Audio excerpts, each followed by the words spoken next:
Hey everyone, welcome to ScreenGeeks. This is Dave. This is Barry. And this week, just in case you haven't noticed, I got to represent a little bit the Mile High Horror Film Festival. We're doing a little bit of a wrap up. They had so much content this year. Like I couldn't get to everything. I know you couldn't either because you started teaching for the semester, right?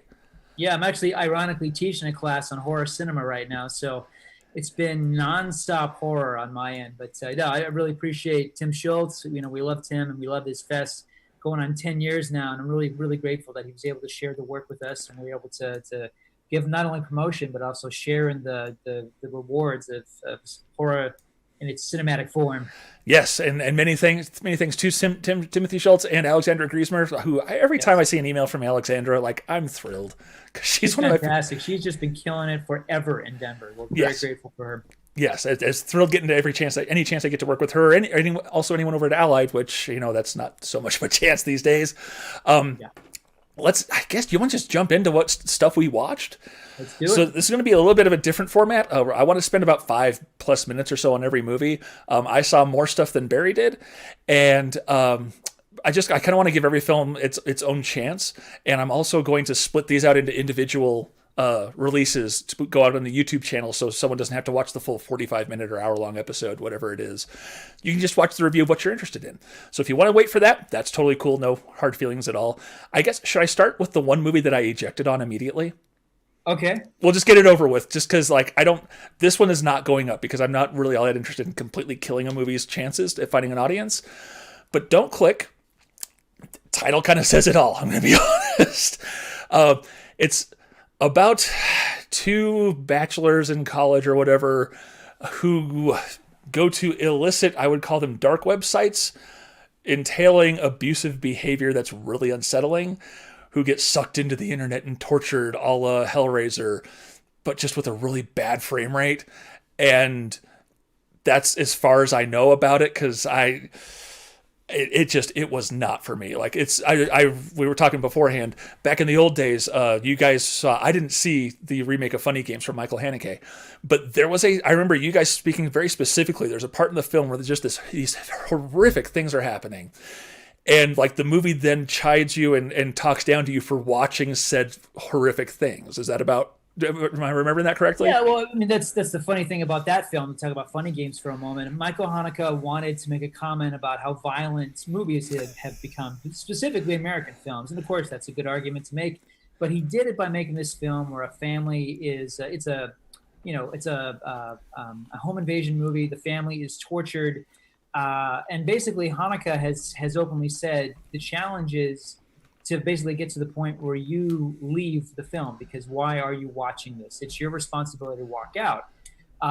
Which is, it's a problem when you're trying to invest in a film and you're not there because you're there to be invested and to see it through. But there is a point in the film where it's openly basically saying to the audience, like, how much more of this can you really take? What is wrong with you? The characters who are torturing the family, in this case, the American version, they're looking at directly in the camera. They're kind of smiling and winking at you.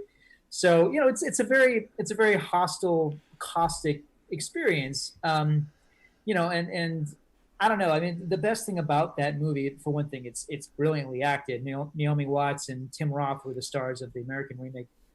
And it's very well made. Haneke's a great filmmaker, and he has a great sense of style. But the movie makes its point after about 15 minutes. It's very disturbing and upsetting, to say the least. It's viciously violent, but all the violence takes place out of camera's view. So at least there is that. But anyway, more of an experiment than it is a really great Haneke movie. So Yeah. not So really. so Yeah, that's not kind of really where I the was with this movie. So they watched this horrible site. I'm not even going to say what the site was. I told you beforehand. Frankly, I'm not comfortable even saying the name of the site that they go to. On the off chance that it's even real, I don't even want to know. But they get sucked into the internet. Horrible things happen. They do horrible things. Dude wakes up the next morning. His roommate who found the site in the first place disappeared. But the laptop's still there, going to this horrible site with this poor woman who's going to get absolutely beaten within an inch of her life for someone else's entertainment. And I'm like, you idiot, as he sits down to watch it. Like, you deserve exactly everything that's going to happen to you. And like, why are you even watching this? At which point the following monologue essentially happened. Hey, Dave, that's a great question. Why are you watching this? And The response came, you know what, Dave, that's a great question. Let's go ahead and stop watching this. So that's when Dave ejected. So yeah, if that's your thing, it might have some kind of redeeming value. I read reviews afterwards that didn't really point to that being the case. So just wanted to get that out of the way. Like, that's the one movie that I just outright didn't like, that I didn't finish, whatever. There's another movie that I really hated the ending, but the rest of it is so good I have to talk about it. But before we get to that, I figured we would start with, I don't want to say like the most harmless of the movies, but it totally is Hail to the Deadites. This was a documentary about not the Evil Dead, but about the fans of the Evil Dead. And I was very nervous going into this one. Part of that's because we've seen too many movies, Barry. We've seen movies where movies about the fans go horribly wrong. I'm thinking specifically about, let me see when this is. I want to say it is 2009's Don't You Forget About Me, a documentary where some nerds decide to talk about, hey, this is how great John Hughes is. And they set off to go talk to people about how great John Hughes is. And like half the movie is the filmmaker and his friends like hanging out in a field talking about how cool John Hughes is. And then they're like, we're going to send this to John and he's going to see it and love it. And to no one's shock, the movie gets sent back to them unopened from Hughes saying, yeah, I'm not going to watch this. And it's like he knew that it was going to be a waste of his time. So, like, did you see that movie too? I did, unfortunately. Yeah, I feel the same way you do. I think there's a fine line between doing a film, that honors whether it's a film or the filmmaker. And that movie, it becomes, because John Hughes was a recluse towards the end of his life, or for much of his life, it becomes like a search for Bigfoot movie. And the end of it, they make it like, well, John Hughes doesn't want to speak to the filmmaker, doesn't want to get on camera. Of course he doesn't. It's insane. What makes you think you were going to be special? Like, I'm really curious. Shame on John Hughes for not wanting to talk to our dinky documentary crew. Totally. So that was what I went into this. I'm just like, oh, I hope this isn't this movie. And I was so thrilled to find out that wasn't the case. Like, they got a lot of the main players from the Evil Dead movies. And what I really appreciated was, like, Bruce Campbell, you could tell he's kind of like, do I really need to do another one of these documentaries? And then it's about the fans. And then suddenly he was all in and all on board with it. And the fact that it actually is about those fans, I thought it made for a very endearing film for a community that can be seen as recluse and dress weird and are scary and whatever. And it just puts a human face on them. I agree with you. It's the word I would use to describe this film is adorable. Yes. It's absolutely adorable. It has some very sweet vignettes. There's these really nice moments talking about how, fans have literally, their relationships and their marriages have begun at these horror film festivals. It's very much a movie that celebrates convention culture. It celebrates just total nerdiness of all kinds. The degrees to which these nerds, I say fondly and respectfully, these nerds, to the degree that they love the Evil Dead, that they have rocks from the set that have been autographed by individuals involved in the movie. I mean, it's completely nuts, but also admirable, because that's the kind of nerddom that even I've never aspired to in my life, and I'm pretty nerdy myself, but I digress. It's good. It's a good film. It's enjoyable. I think the worst thing I could say about it is that it's the kind of movie you'd expect to see as an extra on a Evil Dead, DVD or Blu-ray.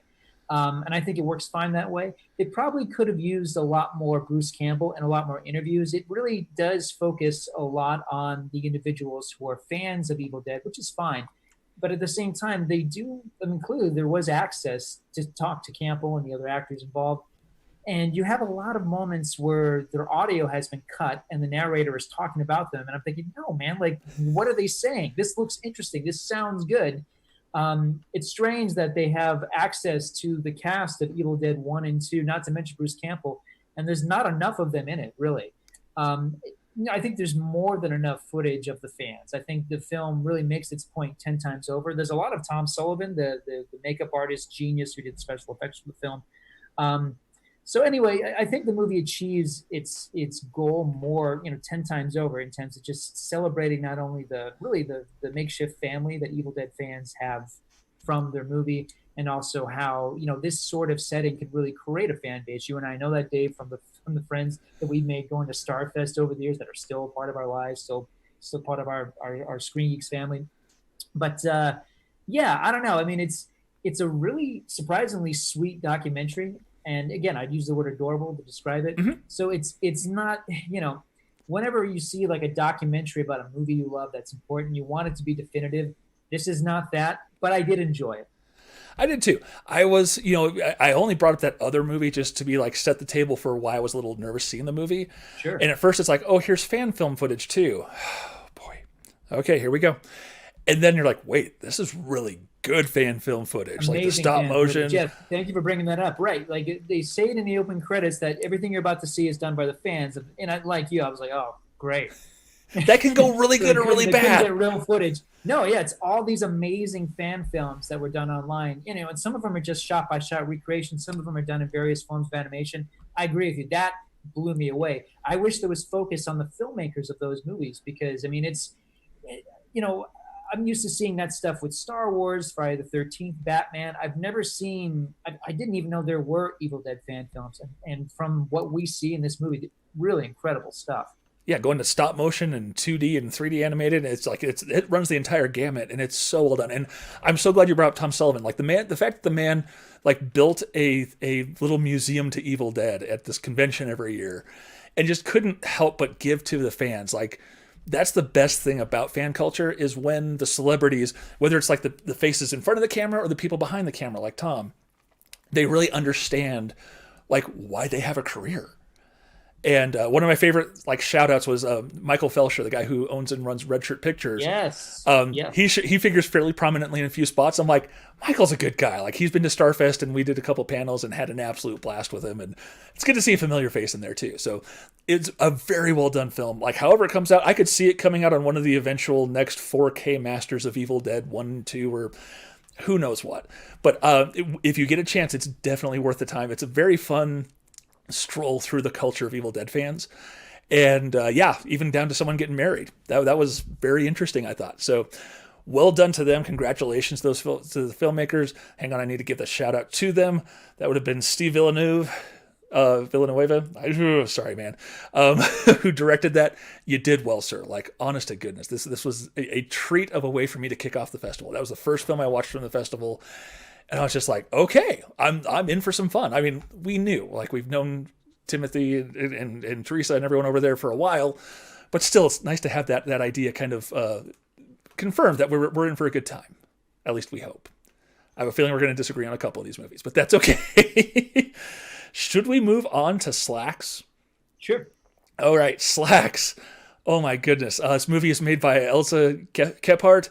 It's a Canadian film about it's about killer pants that decide to murder the people working at a Gap essentially, and it is an absolute blast of a romp whilst also taking like merciless pot shots at the fast fashion industry and the idea of what's ethically sourced. Like the fact, oh goodness, I'm gonna have to find this.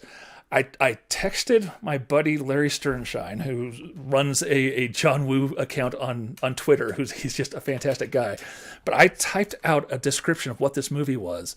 Why don't you give me an idea of what you thought about it first, and while I dig this up? The movie comes across as someone who's been working at the Gap or Banana Republic and just said, screw this. I'm going to get revenge artistically because these people are insane. This climate is insane. This is hypocritical and emotionally, morally shallow. It does feel like that sort of film. In a way, I think people who work at those sort of places are going to watch this movie and go, oh, yeah, we've sat through those meetings. We've had those, cult of personality, individuals come and like give us these pep talks. Just the whole way that there's a philosophy to, those kind of clothing stores. And the movie makes it makes a well-known assertion that in some cases, not all cases, but in some cases, the clothing are made by children overseas who are being exploited. So that's the subtext. I guess you would say it's subtext. It's right there out in the open. I mean, so it's a Canadian horror comedy about a pair of killer pants, more than just a pair, a whole army of killer pants. I enjoyed the film. I think it comes really close to being a really good movie. I don't think it quite gets there because it's all over the place. Tonally, it's a really, on the one hand, it's visually crisp. It's a great looking film, but it's very on the nose and it's really smug, which I think it doesn't have a central character, like for example, like Peter Gibbons in Office Space. I think it needed someone like that, as opposed to these characters who are very much all, they're all kind of types. Imagine Office Space without Peter Gibbons, and that's kind of this movie. It's like, the movie run by, Gary Cole and Milton and all that. There's some really funny scenes in this. I showed Julia the first attack scene where the genes attack a guy, they eat his hands and basically devour him. It's quite wonderful because it's incredibly gory, but at the same time, like, you are watching a comedy. The movie's aware of it.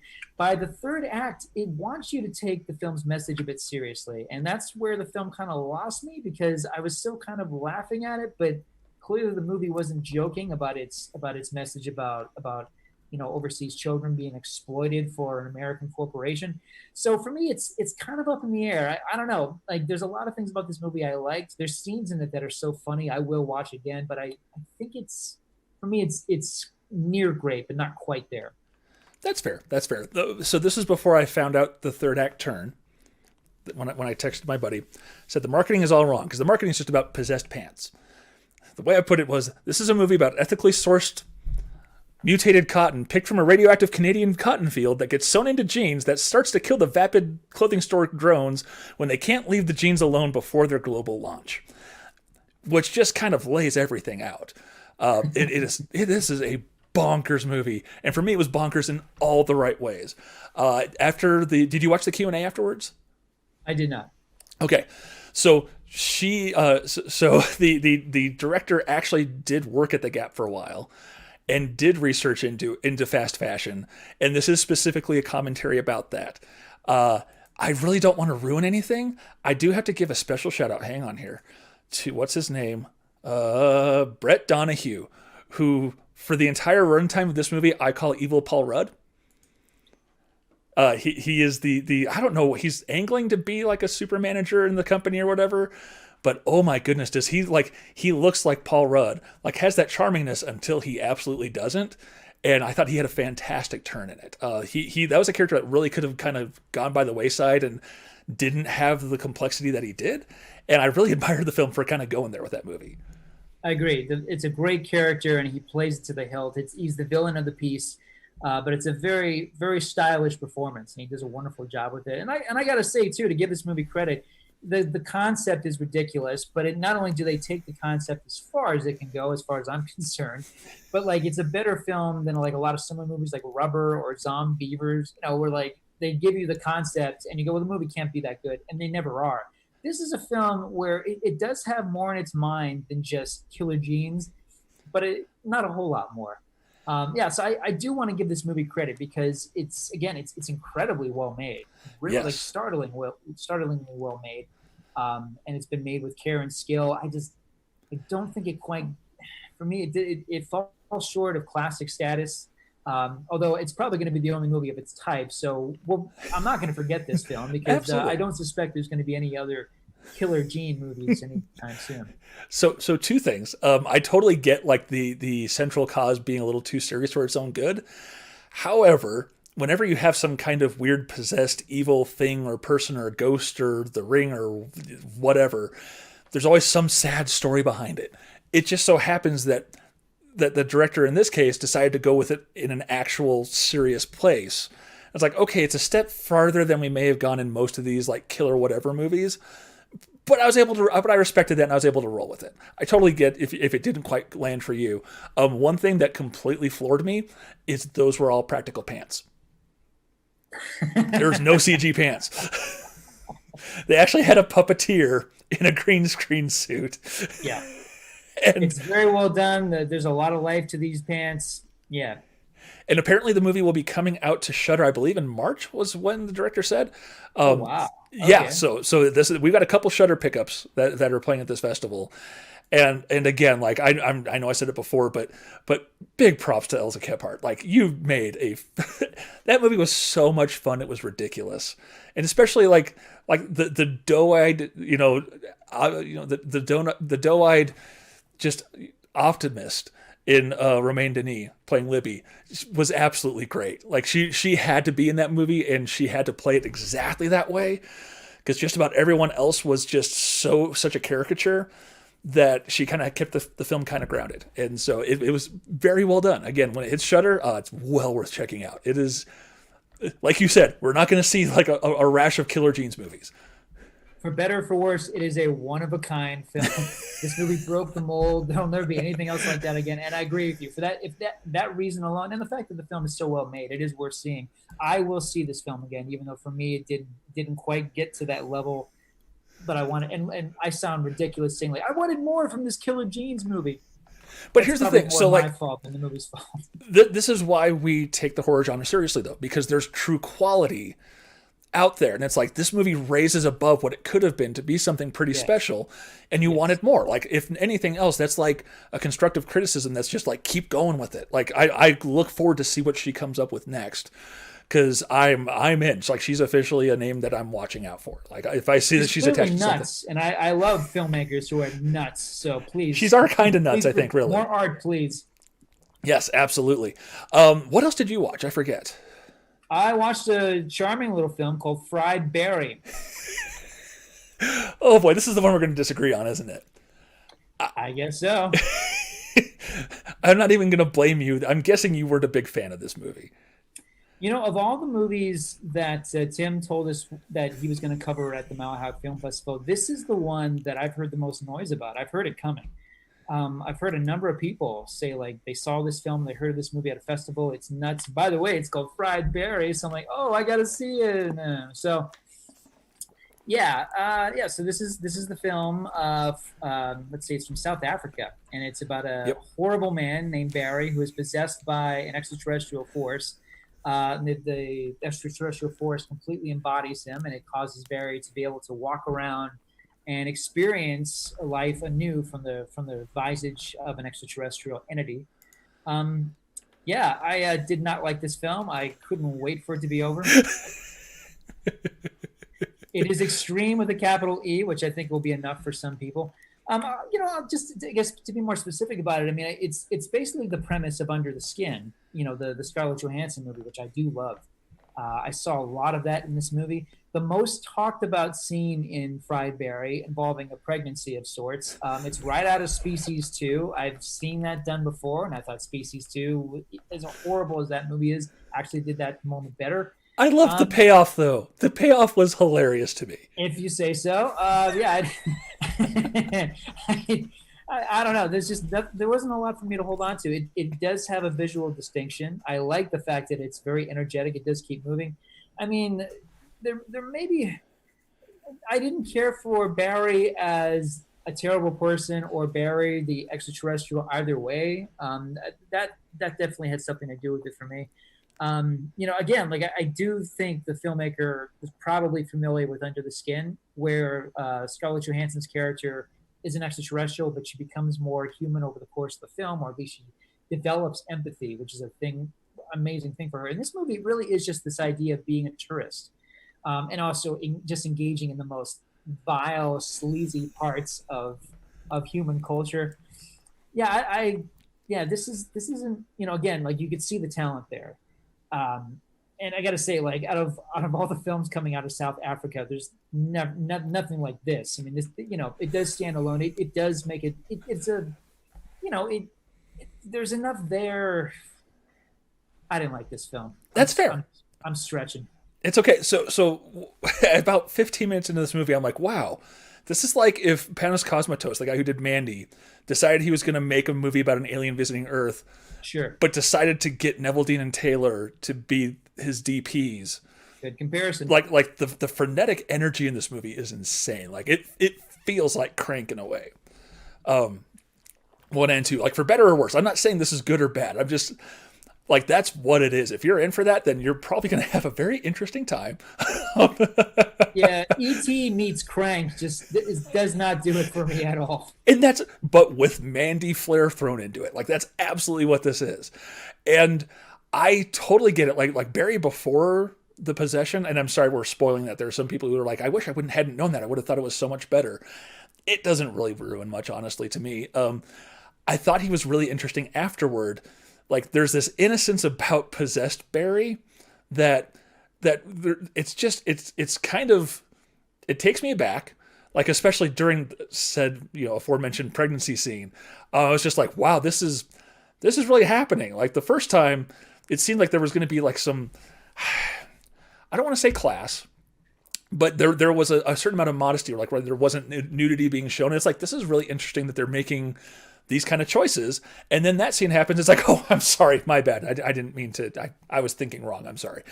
And then the movie just becomes like, it's very much E.T. Like he's just wandering around. I almost want to think it's like Daryl from the 80s, like the robot kid. Like just has no idea what's going on. Like if you took Daryl and put him in like the scummiest part of South Africa, apparently this is what might happen. And what I didn't expect was that the film would have like this really kind of a sweet ending. I'm guessing you probably didn't think it was earned. Nope. Not at all. I clung on to the thread of innocence throughout the whole film. Like he's just like kind of taking life in, and he's experiencing life, whatever that is, whether it's drugs at the club or certain scenes that happen. And like when he rescues the kids, like that's a really gory scene, but it was kind of interesting. Like it's definitely taking you through the dregs of humanity. And I found it oddly endearing that the film found an innocence still through that, even through to the end. I totally get that you didn't go there with it. I understand. I don't blame you, because that's a heck of a hurdle to go through. But if you can, I think, once again, like all these movies, these are one-of-a-kind movies. Like I don't think we're going to see a rash of Fried Berry clones coming out anytime soon. Thank God. Okay. Well, I thought it was worthwhile. I totally understand why you didn't. Yeah, well, you know what? You're not alone, Dave. I mean, let me say, like, a friend of the show, shocked that I liked Chow, it. who writes for Film Freak Central, his review of it is on Film Freak Central. He dug this movie a lot. I thought a very telling note in Walter's review, he writes that there's a scene in the film where Barry witnesses a woman throwing up. And he's like, this is the kind of movie where I half expected Barry to get on his knees and eat the vomit. For Walter, that was a positive. For me, not so much. I was worried that was going to happen. I can't say that I blame you for not liking this movie. I totally get it. I'm cool with it. Like Ryan Coogler has definitely got a singular vision. Like who would put those sets of filmmakers together? No one would. So I think if you're an adventurous film goer, you might get something out of it. Barry is one of the most adventurous film watchers I watch, and he obviously did not. But I'm not sure when it's going to be coming out. I figured this would totally be a Shudder movie, but it's not. couldn't find anything about that. It wouldn't surprise me if IFC Films picks it up. I mean, it really, again, like I'm not kidding. Like this movie, it's got a lot of buzz around it. Surprisingly, a lot of people are talking about it. I mean, it wouldn't surprise me if by year's end it was out there. I wouldn't be surprised if they submitted it as the best foreign language category for South Africa. It would not surprise me one bit, because this movie, it's really buzzy. And by the way, on a really childish note, it drives me crazy that this film is called Fried Berry. I can't even tell you, Dave. I can't win with the names. Like I interviewed Judy Greer a decade ago, and she was telling me like, "Oh, have you seen this movie I did called Barry? It's where Patrick Wilson loses his penis." I'm like, no, I haven't seen that movie, Judy Greer. And there's also a film that's on Netflix called Somebody Marry Barry. It's like, you jerks.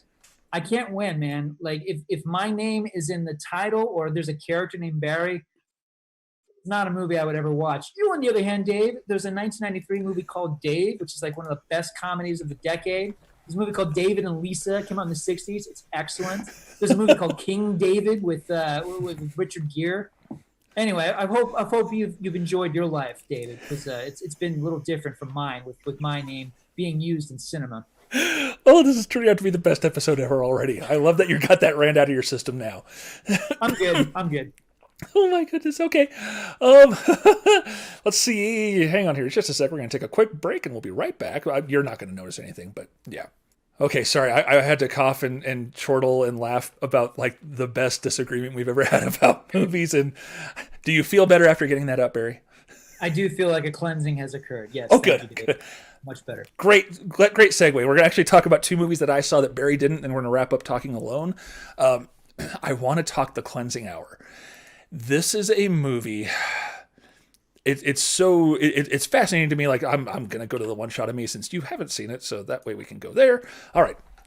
So The Cleansing Hour is based off of a short film was made into a feature-length film by Damien Levesque, and it's about essentially a charlatan priest who decides he's going to become a YouTube star by airing fake exorcisms. And then what happens when the real thing happens? Now, I say that like with the radio announcer voice to sound like I'm mocking. This movie was fascinating. Like I was kind of shocked, gobsmacked from the beginning of this film up until the very end. I'll be clear up front. The very, very last twist for me did not work in the slightest. It fell completely flat for me. It almost ruined the entire movie for me. And I was like, do I really want to talk about this movie? Because I know we've both kind of taken the stance that we want to be promoters and supporters of the film community. And if what we're gonna say is gonna be not helpful to that film finding its audience, kind of want to take good old grandma's advice. If you can't say anything nice, don't say anything at all. However, this movie's performances are so good, and the film is so fantastic up until the very end that I have to talk about it. The film stars, let's see here, Ryan Guzman is playing the titular priest named Max. But Kyle Gallner, who you may know as Cassidy from Veronica Mars, plays his partner in crime who does all the production in the background. And this is essentially a three-man show between those two, and then Alex Angelis, who plays Lainey. And she is the MVP of this movie. Now, she has help. Let me see, who does the voice of possessed Lainey? I'm sorry, I'm going to ruin that. Tara Karzian. I'm going to apologize for butchering that. This is kind of like a hard candy kind of environment where it's like this movie is very brought down to these three core characters at the center of the film. It involves other people who are working in the cast and crew, but they play minor roles at most. And the film, so like I generally don't talk about my faith or anything like that. I am a Christian, and usually one of the things that drives me up the wall is when people do movies about demon possession that don't have any idea what that faith would say it entails. I just want to be as broad as I can be. And this movie gets it right. Like, I was shocked at how well it got a whole bunch of things right and played it up for incredibly effective dramatic effect. It is scary. It is well done.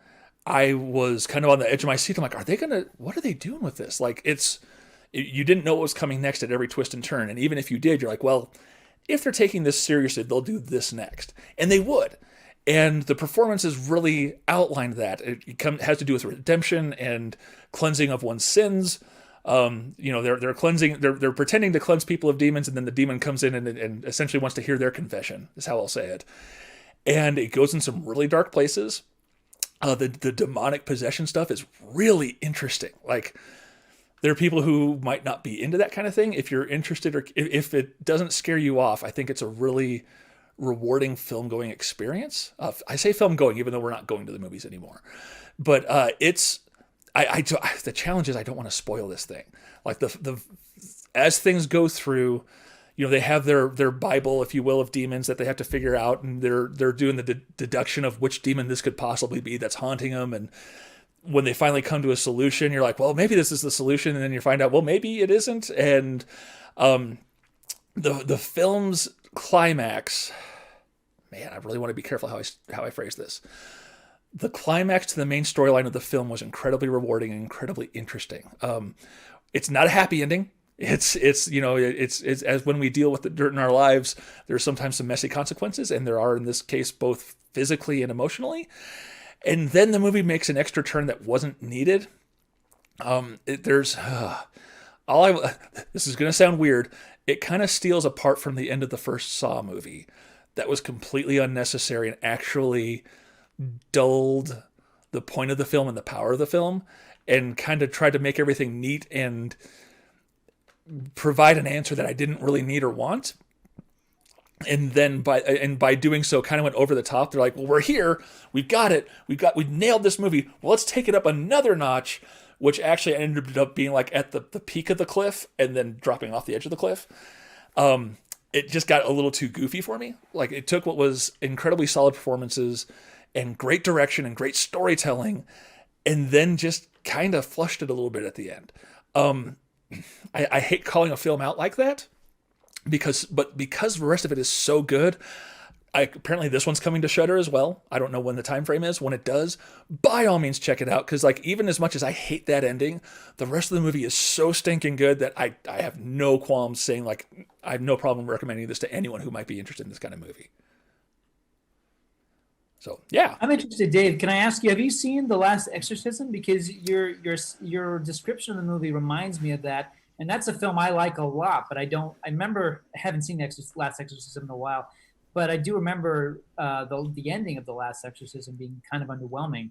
I have so it's not. It sounds like a similar dynamic here. Yeah, I haven't. I think I've got it in my Voodoo collection. I think I got it as a part of a 3-pack. I think it came with Cabin in the Woods and the first Sinister movie.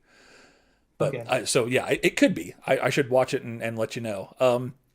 It's so good otherwise though. Like it's one of those weird things. Like, you know me, if a movie falls flat at the end, like the movie's marked off for me, I'll never watch it again. I'm not interested in ever watching it again. This is not one of those cases. Like I was really impressed with it. Do one more movie, and it's a movie that's oddly enough. I mean, how old is this movie? This movie came out in 2014. Adam Green's Digging Up the Marrow. I know you're not the biggest Adam Green fan. You know, and I'll say very quickly to that, he's prolific. I respect that. He works a lot, and he makes a lot of films. He does have a big following. I was not a fan of Hatchet 1, which is why I haven't seen Hatchet 2. But nevertheless, I do want to say, like, I think he probably has a really great horror movie in him. I really do. He works so much and so often. I suspect that he's building to something, and I do wish him well. I do. You know, and I don't think he's going to see this, but I am serious when I say, like, I really do feel like he's going to come out with something that we're really going to have to deal with. It just hasn't happened for me yet. So I'm not a big slasher movie guy. That's why I haven't dug into the Hatchet movies. That's why I didn't do Hatchet 2 as part of the film festival. But I really liked Frozen. And obviously not the Elsa Frozen, but the Sean Ashmore movie. Thought that was really interesting. And I really liked what it did. And obviously we talked, a week or two ago about how much I enjoyed the Diary of Anne Frankenstein part of Chillerama. Like, in my opinion, the one part of the movie that's actually worth watching. Agreed. And so part of the like I watched the Q&A with Adam afterwards, and he was surprised that Tim and the group picked Digging Up the Marrow from 2014, which I think might be kind of your jam, Barry. This is not a slasher movie. This is I would say a faux documentary. He's obviously, it has Adam playing himself, and everyone at Aeriescope Records playing themselves in various roles. They've even got Kane Hodder, who comes in at one point. And the entire idea of the film is these guys make monster movies. And this weird whack job comes up to Adam Green and is like, no, really, the monsters are real. This is a real thing. And said whack job is played by Ray Wise. And he is phenomenal in this movie. Like, he plays whack job like no one's business. There's like he sells it in an amazing way. And there's a talk during the Q&A afterwards that Adam did, where it was, did we go for a name or a no name? Because we're doing no names for this whole thing. We want to pitch it as real. Do we cast a known actor or not? And it's like, well, if you've got Ray Wise available, like, how do you not get him for this movie? And it couldn't have been a better idea. Like, he disappears into the role as he's a phenomenal actor, and he takes Adam and some other folks out on a tour out by Griffith Park saying, no, this is where the monsters really are. And they get footage of the real monster, and it feels real. And Adam, I mean, he's a director. He's not an actor. Let's be super honest. He's great in it because he's always said that he enjoys the monster. He roots for the monster, kind of like Rob Zombie, but likable. I hate to say that. I don't like Mr. Zombie's movies. But it was like, it's kind of like this trip down. What if the monsters were real? And what if we could see what they look like and interact with them? In a way, it kind of feels like Nightbreed, like from the outside. And the effects work and the creature work is phenomenal in this movie. And the actual setup of the world is exquisitely done. Like, it's turned me into an Adam Green fan. There's tension where it needs to be. They bring Kane Hodder and they're like, here's the footage. He's like, that's cool. Who did that? No, this is real. And it turned out that they didn't tell anyone what they were doing. That they had some lines as they walked in, and it's like, here we go. We're just going to get your reaction to it. And it worked out incredibly well. It's interesting because I tend to be more of a Joe Lynch guy, I guess. If you listen to the movie Crypt, like I like his films better overall, I thought. But this is a movie that's kind of turned me around on Adam Green as a filmmaker. Like, I don't know that I'll ever dig too much into the Victor Crowley movies, but I might because I know Josh loved those movies. Like, he really adored those movies. It's like I should give him a shot for him, like in honor of Josh. And it seems like he digs more into who that character is and where he came from, which could be kind of interesting. But like Adam is absolutely on my radar, like going forward. And like it helps. How many times have we had it, Barry, where we have a director, whether it's horror or any other genre, we're like, we love that person as a person. Then we see the movie and we're like, okay, how do we have this discussion? I mean, you and I have had that around movies, like where we talked to the director before the movie and then we saw the movie and we're like, oh no. Well, I think I've shared this story on this podcast, so forgive me if I'm repeating myself, but I always go back to, I think it was the first or second Denver Film Festival that you and I covered. And, you know, we were given a stack of screeners to go through. And I was given this screener, Guy and Madeline on a park bench. And I don't think it was Alexandra. It was one of the reps at Denver Film Festival. And she says, Barry, like this guy actually Googled you. He knows that you write for a Maui paper. He really wants to talk to you. So will you watch his movie, say what you think, and get back to him? I'm like, yeah, that's kind of cool. If somebody even knows who I am, who's not even from Maui, that's amazing. So I watched Guy and Madeline on a park bench.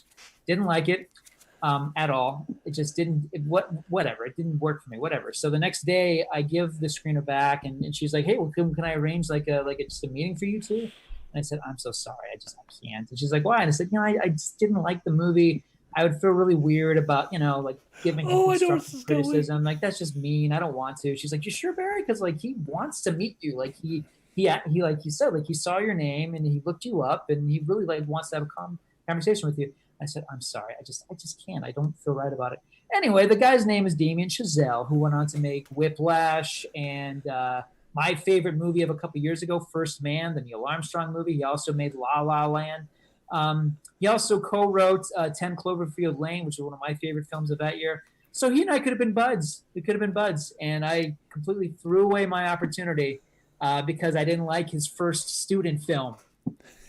I remember really enjoying the choreography of the musical numbers in that movie. And it's like the guy shows promise. Yeah, I remember we talked about that year on the show. It was like, the guy shows promise. I'm curious to see what he does going forward. And there we are. So like it's one of those things where like I'm a fan of Adam as a person and Joe, because I think they put on a great podcast.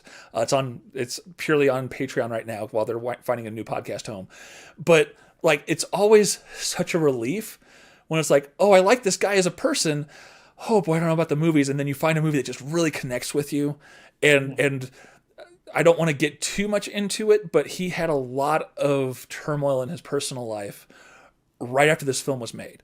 One of his best, well, I'll just briefly mention it. He and his wife split shortly thereafter, and she plays a major part in the film. One of his best friends who worked on the TV show he worked on passed away shortly thereafter. And like when you have that much stuff and you have a movie made around that time, like I can only imagine it would be really easy to think about just putting that movie in the can. And I have a lot of respect for Adam that he would put that film out and that he's doing a Q&A about it. I mean, he doesn't dig into it during that Q&A. It was like an hour-long Q&A.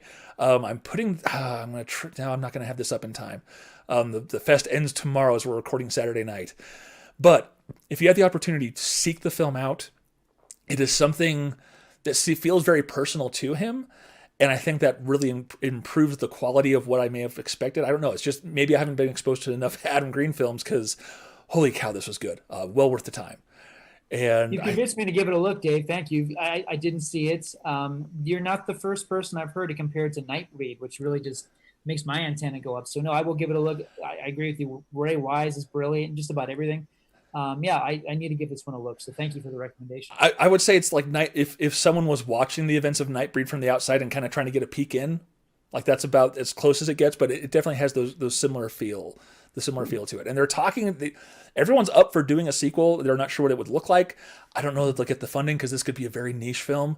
But it was surprisingly well worth the time to check out.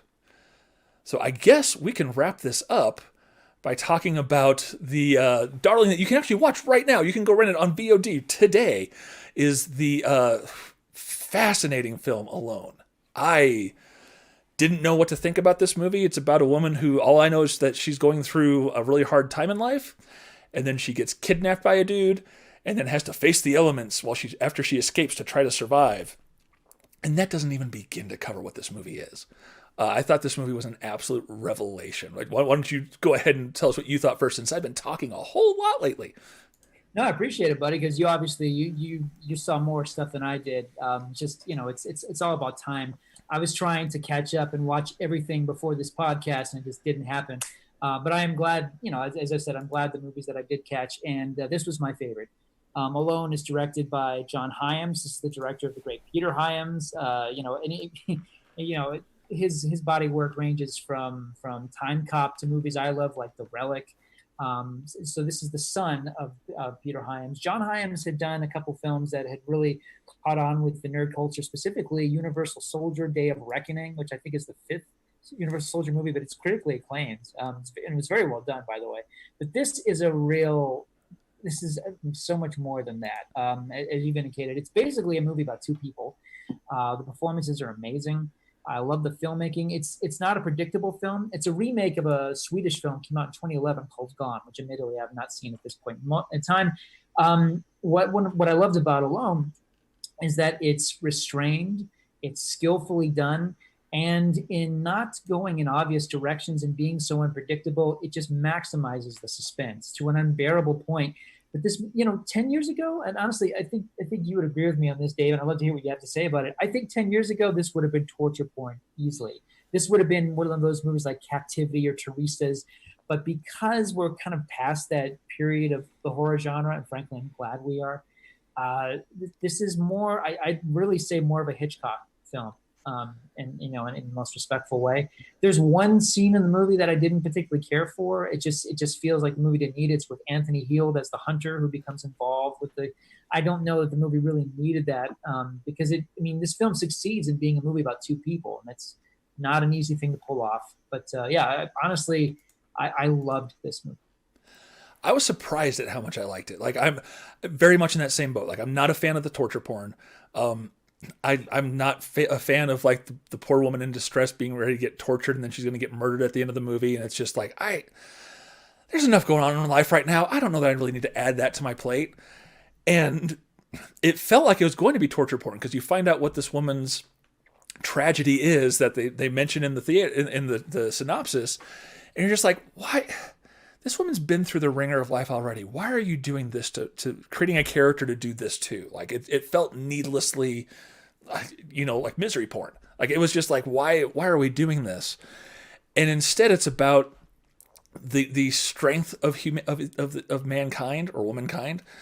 It's about the spirit of survival. It's about having someone actually be smart in one of these movies. That I think, you go back to a decade ago, she would have been an idiot. Like, I hate to say it, but it would have been that trope of don't go in there, don't do that.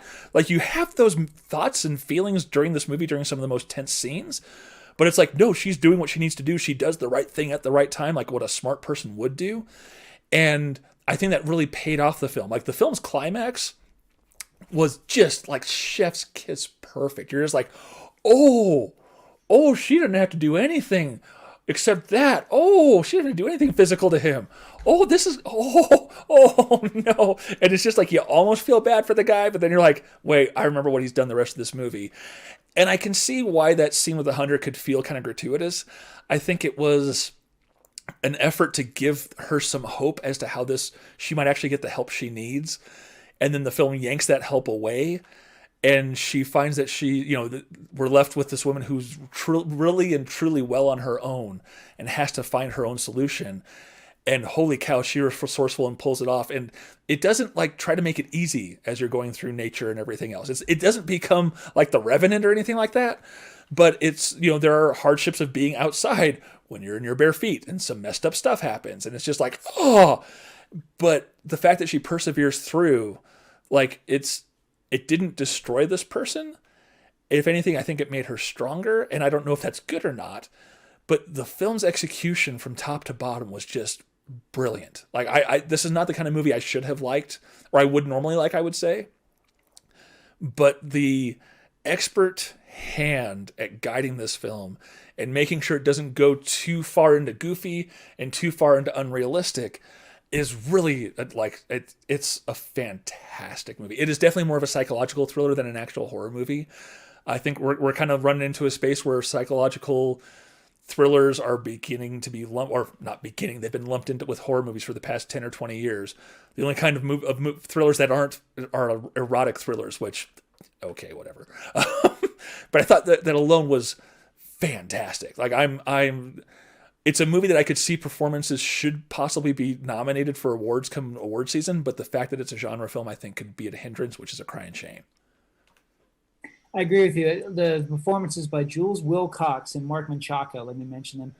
Mark Menchaca's character his name as given in the credits is Man, which I think is great because this is a film about how this man is able to control this woman, how he stalks her, how he taunts her. And it's not in the typical way that these movies typically do. It's not an exploitation film. It's not a movie, that is happy at all to show this woman in misery. It's not that kind of film at all. And when this character does overpower her, it is in a way that's verbal and psychological, in a way I think that was really smart and even more unsettling than anything that could have happened physically. I want to say really quickly, the reviews for this movie that I encountered after I watched it, I try to see you know me, Dave, I don't read any other reviews. I watch a film as blankly as I can. Almost every review I found of this movie, good, positive, and otherwise, has said that they think the main character reminds them a lot of Ned Flanders. And, just because he's got the push-through mustache and the glasses. I got to say, folks, like, I wish Ned Flanders was my neighbor. I love Ned Flanders. I adore that man. The character in this film played by Mark Menchaca, Man, he's so unsettling from scene one. Verbally, there's something so off about this character. And the way the actor plays him, there's a lot of layers to that performance. And I found him to be very frightening and very recognizable in some respects. And the last thing I want to say is I would call it a horror film only in the sense that, as you and I both know, Dave, I mean, like going on road trips, long distance road trips can be sketchy. Jules and I took a road trip, my wife Julie and I, we took a road trip from Colorado to Texas once, and we drove through all these ghost towns. I've never been a little more on edge in my life than I did. I do. And I love road trips, but there is something, you're so vulnerable when you're out of your element. You only have your car to protect you or some sleazy motel to protect you. This movie understands that, just how isolating that is and how vulnerable you are.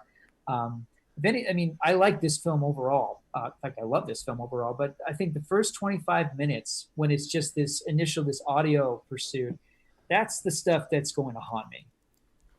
Absolutely. I actually thought that was Gary Cole at the beginning. I'm like, this is a really messed up Lundberg. Okay, here we go. Let's do this. And I'm like, wait, no, that's not him. When I saw the trailer, literally thought it was Gary Cole with a mustache, with like a handlebar mustache.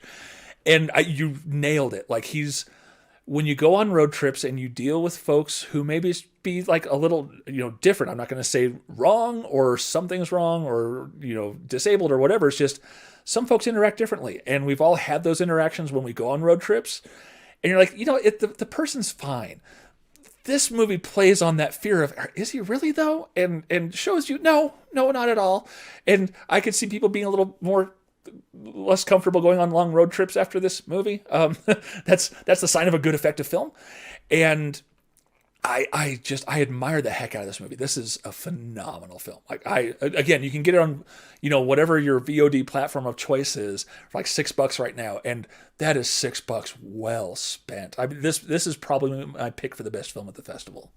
Yeah, right here, buddy. I completely agree with you. It's my favorite film that I saw at Mile High Horror Festival this year. And it's one of my favorite films of 2020. I mean, I think there's something, I think this is a film that we're going to look back on and go like, this is a prime example of how you take this premise, and it's not the newest premise, but it's done in a way that is so strong, so smart, led by great performances, masterful filmmaking, a real control of this genre. Yeah, I dig this movie so much. And I have to say, I don't say that lightly. Like you say, one of the best films of 2020. I'm like, well, I mean, we haven't really had that many movies come out in 2020.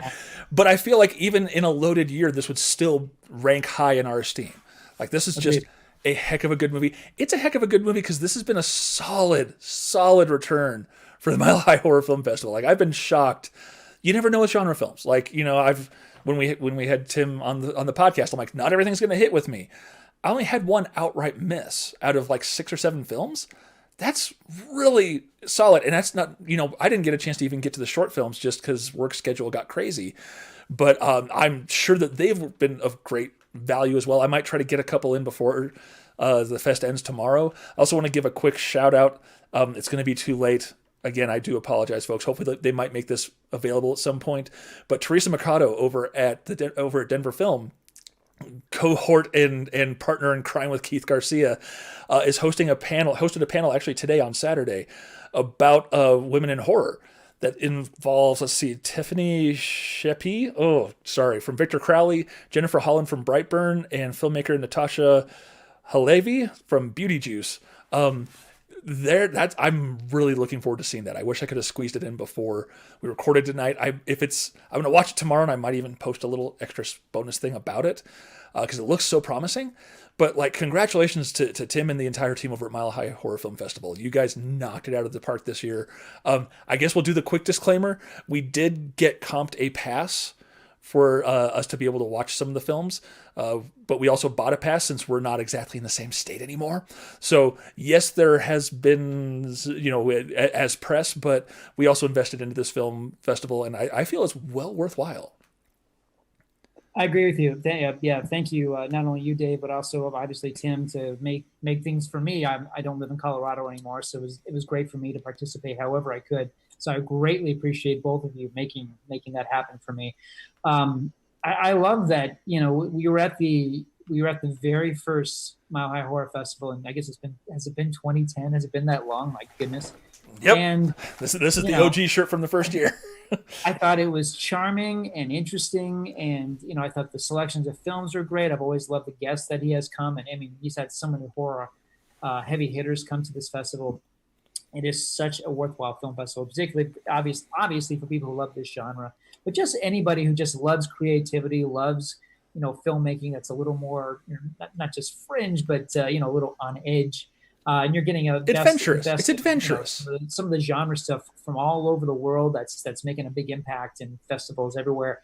So yeah, no, I love that it's been a decade of this high caliber, high quality festival, and that he's managed to make it even happen in a year when nobody was having festivals. It was really, you know, the way it was set up to experience it online. I found it to be very easily accessible and very user-friendly, especially to someone like me who's not very tech-savvy. So hats off to everyone who put it together and put on yet another great year of this festival. Again, in a year where going to a festival just wasn't on anybody's mind, but they made it happen, and they made it worth it, as it always is. Yeah, I really appreciated like the sense of normalcy that came with that. Like, it's just like, I know I'm not going somewhere. We can't hang out and talk afterwards about the movie, but obviously we do our own podcast. You know, I don't care if anyone listens. We do this more for fun so we can just talk movies, honestly. And I will say Eventive has some room to grow. My experience on the Roku version of the app was less than stellar several times. I know that they're working behind the scenes to get that improved. We're going to see how much it improves with the Denver Film Festival coming up. I think that's in a couple weeks out. My goodness, it's festival season, folks. Like, there's all kinds of movies I want to watch, but that might be putting on hold till about November at this rate. Because I think they've got over 100 films that they're showing this year. Wow. And that actually went live. So by the time this posts, you'll be able to go to denverfilm.org and see what their lineup is. But that's not what we're talking about here. We're talking about Mile High Horror Film Festival. Again, thanks to everyone for letting us be involved with this, just to watch things and really appreciate like what the value that the horror genre can bring to filmmaking and film watching overall. Like, you're really doing a service to the genre of legitimizing it and showing that it is truly a legit genre within filmmaking. Great. Yeah, thank you. Thank you, Tim. Thank you, everybody. It was a pleasure. It was a great year for the festival once again. Yes, and I need to have the notes. I don't have the notes up for all the stuff you can do. I'm a slacker because I'm still getting used to this, doing this stuff on camera. It's all good. If you want to give us an email, you can shoot us an email at podcastbarryordaveall@screengeeks.com. You can also check old episodes at screengeeks.com. There's something weird going on with the database. Hopefully it's fixed by the time this is posts. If you want to leave us a voicemail, by all means do it. 970-315-2058. 2048. Oh my goodness. Yeah, 970-315-2048. And thanks as always to Five Iron Frenzy for giving us their our intro and outro music. They just finished a massive Kickstarter. I think they were shooting for 60 grand and hit like 278. So they have done very well for themselves this year. I'm happy for them. And where did the OBS go? It just disappeared on me. Okay, good. I was like, please tell me I'm not sitting on Barry this whole time while I'm talking. I wouldn't put it past me. Next week, we're going to kind of keep the Octoberness going along by talking about David Gordon Green's Halloween film, which should be a fun time. That was an interesting take that they did on it. But until next week, this is Dave. This is Fried Barry. Oh, dude, I'm sorry. All right, take it easy, folks.